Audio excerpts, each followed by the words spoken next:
Hi friends, प्रभु यीशु मसीह के नाम में फिर एक बार आप सबको शालोम, शांति और सलाम। मैं पास्टर पॉल बनकर फिर एक बार डेली डिवोशन में आपका स्वागत करता हूँ। और आइए हम आगे कुछ बातों को सीखेंगे। जैसे कि लास्ट टॉपिक में मैंने आपसे बात किया था। लास्ट जो हमारा सब्जेक्ट हुआ है उसमें मैंने आपसे कुछ बातें की थी मनुष्य की निर्मिति के बारे में। और उसमें मैंने आपसे प्रॉमिस भी किया था कि एक वचन के ओर मैं आपको लेके जाऊंगा और उसका रेवलेशन मैं आपके सामने शेयर करूंगा। और वो वचन है उत्पत्ति 5 अध्याय का 1 और 2 पद, जहां पर हम लोग देखते हैं कि मनुष्य की उत्पत्ति जब हुई तब परमेश्वर ने नर और नारी करके उनको बनाया। और जब उनको बनाया परमेश्वर ने, तब दोनों को भी परमेश्वर ने आदम करके नाम दिया। और हम लोग इस बात को अगर बाइबल में पढ़ेंगे तो हम लोगों को प्रूफ भी मिलता है। उत्पत्ति की किताब 5 अध्याय और 2 पद में अगर वहां पर ऐसा लिखा हुआ है, फिर एक बार मैं आपके लिए पढ़ना चाहूंगा। उसने नर और नारी करके मनुष्य की सृष्टि की और उन्हें आशीष दी, और उनकी सृष्टि के दिन उनका नाम आदम रखा। जिस दिन नर और नारी मतलब स्त्री और पुरुष की उत्पत्ति परमेश्वर ने की है, निर्मिति परमेश्वर ने की है, उसी दिन परमेश्वर ने उनका नाम आदम करके रखा। और दोनों को भी परमेश्वर ने आदम कहा। इसका मतलब ये होता है कि आदम सिर्फ पुरुष के लिए कहा गया ऐसा नहीं होता है, दोनों के लिए आदम करके कहा। क्यों ऐसा क्यों हुआ है?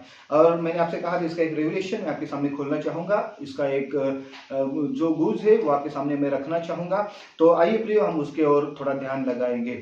और यहाँ पर लिखा है कि परमेश्वर ने दोनों को आदम करके पुकारा। ऐसा इसलिए हुआ है क्योंकि आदम ये जो नाम है ये सिंगुलर नहीं है, मतलब एक वचन नहीं है, या अनेक वचन में आता है। मतलब आदम में कई सारे लोग शामिल होते हैं आदम इस नाम में। जैसे कि हम लोग देखते हैं 2 लोग तो पहले शामिल है, जैसे कि एक पुरुष है और एक स्त्री है, एक नर है और एक नारी है। दोनों को परमेश्वर ने आदम करके पुकारा। तो इस आदम ये जो नाम है ये सिंगल व्यक्ति के लिए नहीं दिया है। आदम ये नाम सभी जनजातियों के लिए, मतलब जितने भी लोग या फिर जितने भी जन्म देने वाले लोग आगे से आगे जन्म लेंगे, सबके लिए आदम करके परमेश्वर ने कहा है। इसका एक प्रूफ भी मैं आपको देना चाहूंगा। जब पुरुष के द्वारा, मतलब जो हम लोग जिसे आदम कहते हैं, पहला जो पुरुष था, जब उसने पाप किया तो उसके पाप का परिणाम सभी लोगों में दिखाई देने लगा। क्यों सभी लोगों में दिखाई देने लगा? क्योंकि सभी लोगों को आदम करके ही परमेश्वर ने देखा है। इसका मतलब ये होता है जो पहला पुरुष था, जो सभी लोगों के लिए या फिर आने वाले सभी पीढ़ियों के लिए एक रिप्रेजेंटेटिव था, उसको हम एक प्रतिनिधि भी कहेंगे। मनुष्य जाति का पहला प्रतिनिधि, मतलब जो कुछ उसमें होगा, जो कुछ पहले पुरुष में होगा, मतलब उस आदम में होगा, वही सब बातें आने वाले सभी लोगों में हो सकती है या फिर होना शुरू हुआ है। क्योंकि जब परमेश्वर ने पहले पुरुष को बनाया, उसी दिन परमेश्वर ने सभी लोगों को उसके अंदर रखा। मतलब परमेश्वर ने देखा सभी को उसके अंदर। जैसे कि परमेश्वर ने आदम से कहा, अगर तू पाप करेगा, उस फल को खाएगा, जिस दिन तेरे अंदर पाप आएगा उसी दिन तेरे अंदर मृत्यु आएगी। परमेश्वर ने उस अकेले से कहा तेरे अंदर मृत्यु आएगी, लेकिन जब उसने फल खाया उसके अंदर मृत्यु तो आई, लेकिन उसके द्वारा जितने लोग पैदा हुए आगे जाके, जितनी भी पीढ़ियां बढ़ने लगी, जितने भी लोग बनने लगे, सभी लोगों के अंदर जन्म से ही मृत्यु आना शुरू हुआ। और जन्म से मृत्यु क्यों आना शुरू हुआ? क्योंकि पहले आदम में मृत्यु आया, और पहले आदम में हम सब शामिल थे। इसलिए आदम ये जो नाम है ये अनेक वचन में आता है, मतलब बहुवचन में आता है। बहुत सारे लोग उसमें समाये हुए पाए जाते हैं। मेरे प्रियो, परमेश्वर ने सभी लोगों को उसके अंदर देखा था परमेश्वर ने, इसलिए उसके अंदर जो भी होगा वो सभी लोगों के अंदर होगा। जैसे कि उसके अंदर मृत्यु आई, सब लोगों के अंदर मृत्यु आई। उसके अंदर पाप आया, सभी लोगों के अंदर पाप आया। हर एक को, किसी को अलग अलग पाप करने की जरूरत नहीं पड़ी, मतलब जन्म से ही पाप मनुष्य के अंदर आना शुरू हुआ। जैसे कि दाऊद कहता है, अगर हम लोग बाइबल में पढ़ेंगे, दाऊद कहता है भजन संहिता की किताब इसका 51 अध्याय और उसका 5 पद में ऐसा लिखा हुआ है। दाऊद कहता है कि मैं जन्म से ही पापी हूं, मेरे माँ के गर्भ से ही मैं पापी हूं। ऐसा दाऊद कहता है। क्यों ऐसा कहता है? जन्म के समय में दाऊद ने क्या पाप किया? दाऊद ने कोई भी पाप नहीं किया, क्योंकि वो माँ के गर्भ में था। लेकिन आदम से जो पाप चला आ रहा है वो पाप दाऊद के अंदर भी दिखाई दिया। इसलिए दाऊद बाद में कहते मैं जन्म से ही पापी हूँ, मेरे माँ के गर्भ में था तभी से मेरे अंदर पाप बसता है। और वो पाप कहाँ से आया है? वो पाप आया है आदम से चलकर। क्योंकि आदम ये नाम सिर्फ एक व्यक्ति के लिए नहीं दिया गया है। आदम ये नाम सभी आगे से जितने भी जन्म लेंगे उनके लिए भी लागू होता है। क्यों ऐसा है? क्योंकि परमेश्वर ने सभी लोगों को आदम के अंदर देखा मेरे प्रियो, और ये बात हमारे लिए बहुत जरूरी, इस बात को समझना बहुत जरूरी है, जैसा कि मैं यहाँ पर आपसे शेयर कर रहा हूँ। यहाँ पर देखिए बाइबल में रोमियो की पत्री अगर आप पढ़ेंगे 5 अध्याय रोमियो की पत्री मैं आपके लिए पढ़ना चाहूंगा। अगर आपके पास बाइबल है तो आप भी बाइबल में देख सकते हैं। रोमियो की पत्री इसका 5 अध्याय का, और हम लोग 12 पद को पढ़ेंगे। 5 अध्याय मैं आपके लिए पढ़ना चाहूंगा। ओके, रोमियो इसका 5 अध्याय का और 12 पद आप देख सकते हैं, और उसके बाद हम लोग 18 पद भी पढ़ेंगे। इसलिए जैसा एक मनुष्य के द्वारा पाप जगत में आया और पाप के द्वारा मृत्यु आई, और इसी रीति से मृत्यु सब मनुष्य में फैल गई, क्योंकि सब ने पाप किया। सब ने पाप किया। कभी पाप किया सबने? जब आदम ने पाप किया, उसी समय आने वाले सभी लोगों ने उसके अंदर ही पाप किया है, ऐसा यहाँ पर बताया गया है। बाइबल में लिखा है कि एक मनुष्य के द्वारा पाप जगत में आया और सभी लोगों में पाप फैल गया, ऐसा यहाँ पर लिखा है। और मृत्यु भी एक के अंदर आई और सभी के अंदर मृत्यु फैल गई, ऐसा पूरी तरह से यहाँ पर हम लोगों को दिखाई देता है या पढ़ने मिलता है। और आगे भी अगर 5 अध्याय 18 पद भी पढ़ेंगे, उसमें भी सेम वही वचन आप देखोगे। 17 और 18 पद मैं आपके लिए पढ़ना चाहूंगा। क्योंकि जब एक मनुष्य के अपराध के कारण मृत्यु ने उसके एक ही के द्वारा राज्य किया, तो जो लोग अनुग्रह और धर्म रूपी वरदान बहुतायत से पाते हैं, एक मनुष्य के अर्थात यीशु मसीह के द्वारा अवश्य ही अनंत जीवन में राज्य करेंगे। इसलिए जैसे एक अपराध सब मनुष्यों के लिए दंड की आज्ञा का कारण हुआ, एक अपराध सब मनुष्यों के लिए दंड की आज्ञा का कारण हुआ। दंड की आज्ञा एक मनुष्य के कारण। मेरे प्रिय, इस बात के ऊपर हम अच्छी तरह से सोच सकते हैं, समझ सकते हैं। आदम से जो पाप हुआ है, उस पाप के भागी हम भी हैं। लेकिन बाइबल में ऐसा लिखा है, जो पाप आदम से हुआ है एक मनुष्य के द्वारा, वही पाप एक मनुष्य के द्वारा जिसका नाम यीशु मसीह है, उसके द्वारा नष्ट भी किया गया है। जो आदम से जन्मे हुए हैं, अगर वो यीशु मसीह में नया जन्म पाते हैं, तो यीशु मसीह में नया जन्म पाने के कारण आदम से आई हुई मृत्यु से छुटकारा हम प्राप्त कर सकते हैं। और बाइबल में लिखा है, यीशु मसीह के द्वारा हम लोग अनंत काल के जीवन में प्रवेश कर सकते हैं। मेरे प्रिय, जब आदम ने पाप किया, मैं फिर से एक बात कहना चाहूंगा। परमेश्वर ने जब आदम को बनाया, पहले पुरुष को बनाया, तब परमेश्वर की नजर उसके ऊपर थी। परमेश्वर जानता था अगर इसने कोई पाप किया तो उस पाप का परिणाम सभी मनुष्यों में होने वाला है, या फिर सभी मनुष्य पाप में गिरेंगे। और आदम बनने के बाद आदम की ओर 2 जन की नजर थी, मतलब एक परमेश्वर है और दूसरा है शैतान। परमेश्वर जानता है कि अगर ये बचा रहेगा तो आगे जाके कोई भी पाप में नहीं गिरेगा, अगर ये पाप नहीं करेगा तो आगे जाके भी कोई पाप नहीं करेगा।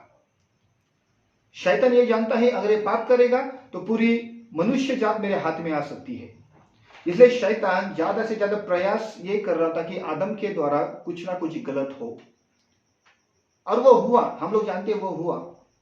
शैतान इस बात को जानता है, शैतान भी उसके ऊपर पॉइंट करता है, मतलब शैतान भी उसके ऊपर देखता है, उसके ओर देखता है। क्या देखता है उसकी ओर? कि अगर मैं इसको पकड़ लूंगा, आदम को पकड़ लूंगा, तो आदम अकेला हाथ में नहीं आएगा, आदम के द्वारा आने वाली सभी पीढ़ियां मेरे हाथ में आ सकती है, क्योंकि आदम का पाप सभी पीढ़ियों के अंदर जा सकता है। ये शैतान को भी पता था। इसलिए शैतान ने सबसे पहले आदम को पाप में गिराने के लिए साजिश रची। और हम लोग जानते हैं, उत्पत्ति किताब अगर हम पढ़ेंगे, वहां पर हम लोग को ये सभी बातें दिखाई देती है।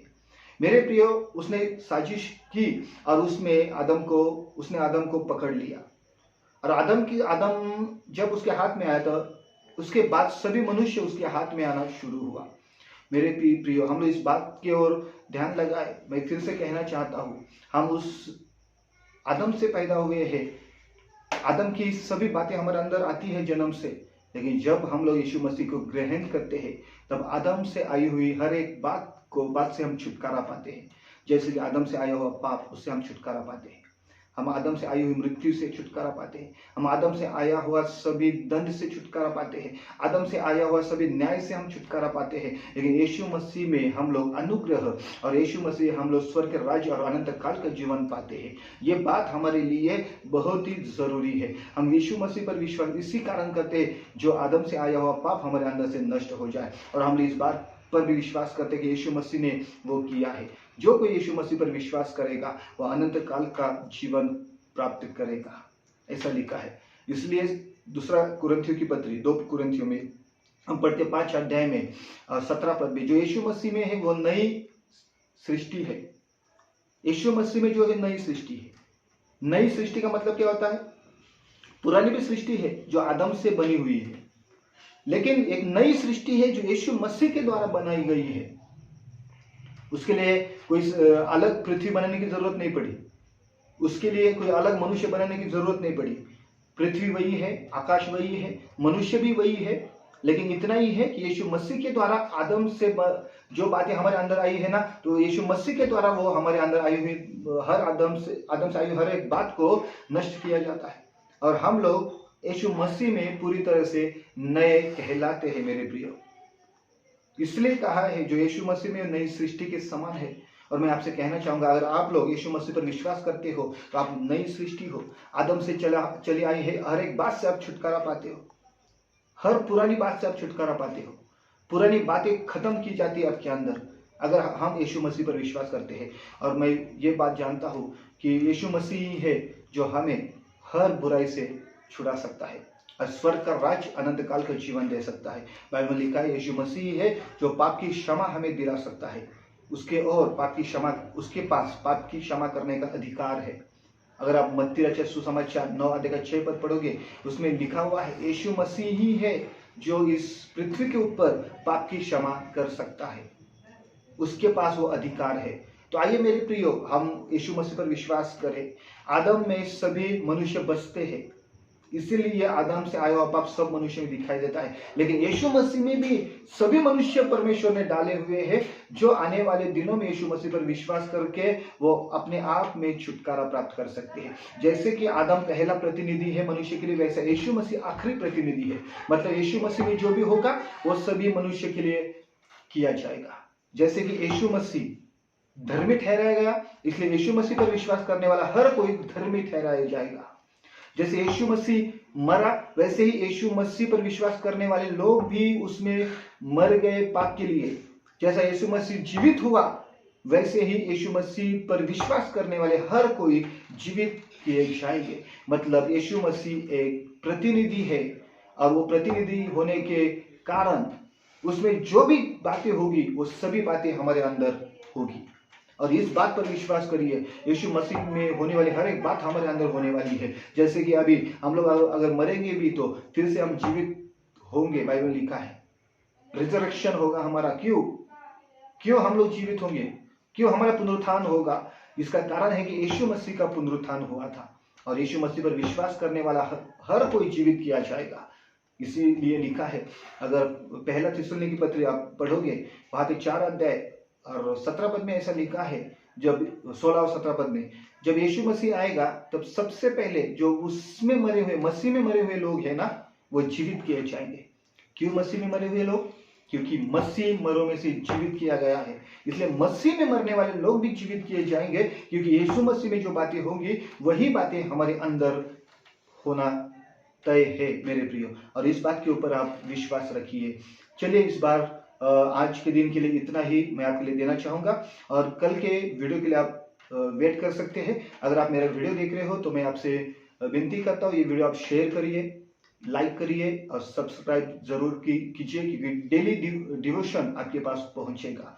जो भी मैं यहाँ पर सिखाऊंगा वो हर दिन आपके पास पहुंचेगा, और कई लोगों के लिए आप ये भेज सकते हैं ताकि वे लोग भी सुने, शेयर कर सकते हैं, वो लोग भी सुने और प्रभु के वचन से आशीष प्राप्त करें। प्रभु यीशु मसीह आप सबको आशीषित करे। God bless you all. Praise the Lord.